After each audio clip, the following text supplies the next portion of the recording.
Posso ser maçom e ser católico?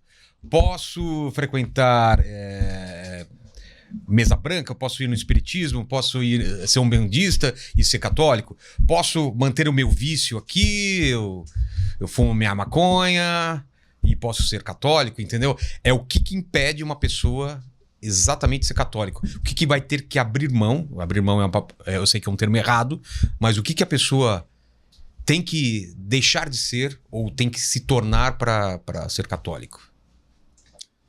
Porque tem muita gente que acha que nada disso que eu falei é impedimento, concorda? Então, vamos lá. Tudo que você trouxe é impedimento mesmo, né? Então já vamos esclarecer isso. Mas tem muito católico, gente que se diz católico, que fala, não, é o mesmo Deus, é tudo igual. A Bíblia ela traz essa frase, né? Que é que nosso Deus é um Deus ciumento. Inclusive traz isso, acho que em Êxodo 20, né? Que muitos protestantes citam, né?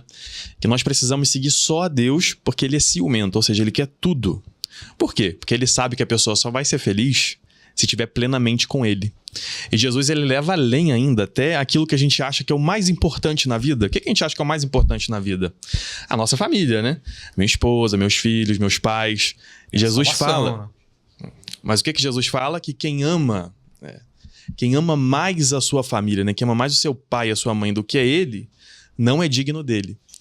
Aí alguém pode até achar isso, as pessoas podem achar isso estranho, né? Porque logo a igreja, né, que tanto defende a família, como é que vai falar uma coisa dessas? Mas é porque a gente só consegue amar de verdade a nossa família se a gente ama ela em Cristo. Todo amor que não passa por Deus é um amor falso que causa desastre. Por exemplo, esse, né, que você citou aqui de Lutero. Então ele tinha um problema ali de que ele não era perfeito. Eu não sou perfeito, eu não sou perfeito. E o próprio São Paulo, que Lutero leu tanto, né? Da carta aos Romanos, da carta aos Gálatas, São Paulo explica que é o Espírito de Deus em nós que nos santifica, que faz com que a gente seja bom, que faz com que a gente ame. São João diz, Deus é amor. Então a gente só consegue amar de verdade as pessoas se for através de Jesus Cristo. Só que para conseguir amá-las bem, primeiro eu preciso me desapegar delas, né?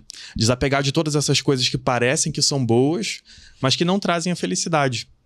É como alguém que tenta matar a sede bebendo água do mar, né? Fala, não, tô vendo que tem água aqui, eu tô com sede, então vou beber, pô. Eu tô vendo aqui que a coisa é melhor.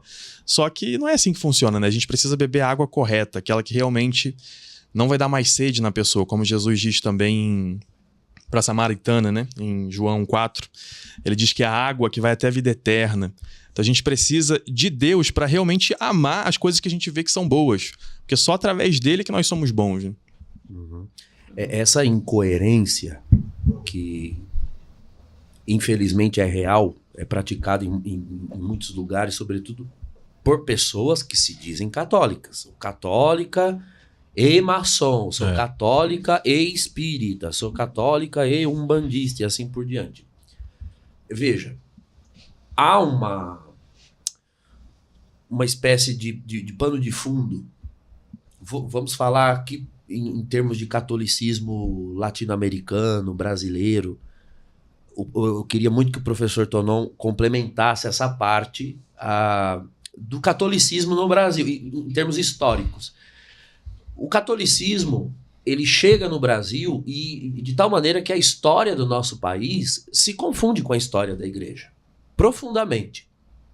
Ao ponto de as pessoas passarem a enxergar a Igreja Católica como uma espécie de instituição social de prestação de serviços.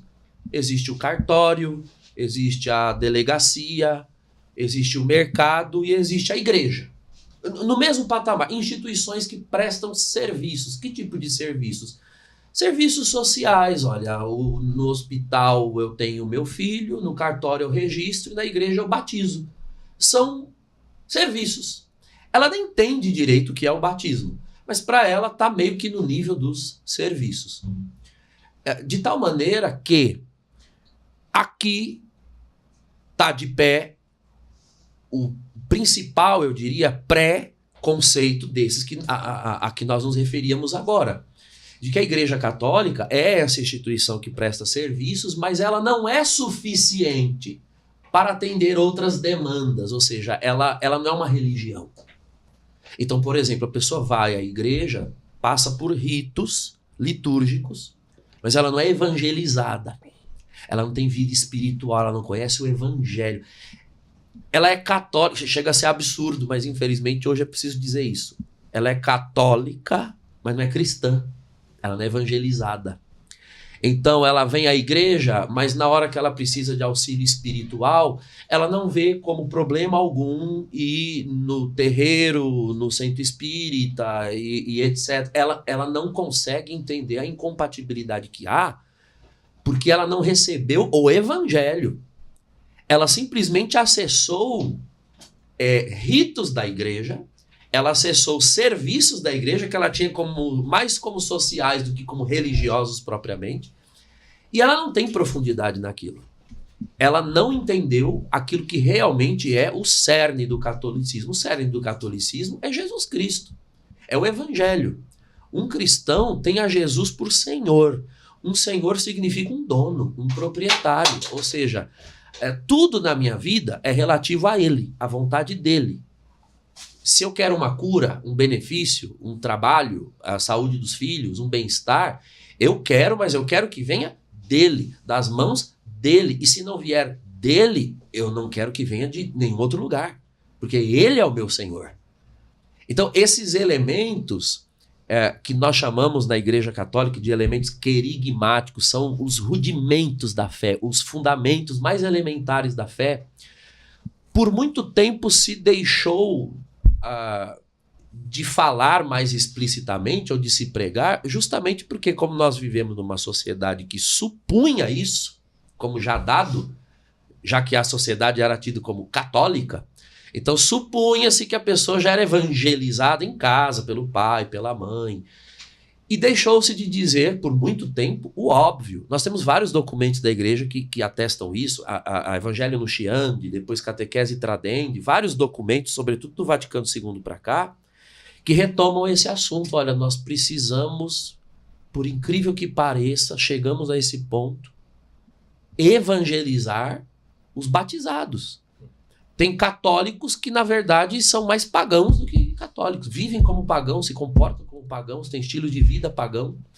Então, Vilela, esse tipo de gente que se diz católica e vive assim, ao se dizerem católicas, inclusive, continuam levando adiante o desserviço dos preconceitos. Porque aí quem não é católico começa a tomar por igreja católica o que essas pessoas depõem.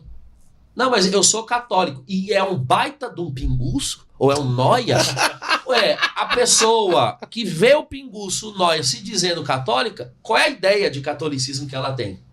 Tudo de pode. que a igreja católica é uma igreja permissiva. E não são poucas pessoas no Brasil. Estou falando só em termos de Brasil, mas isso é América Latina de maneira geral. Hoje em dia o Ocidente todo está meio assim.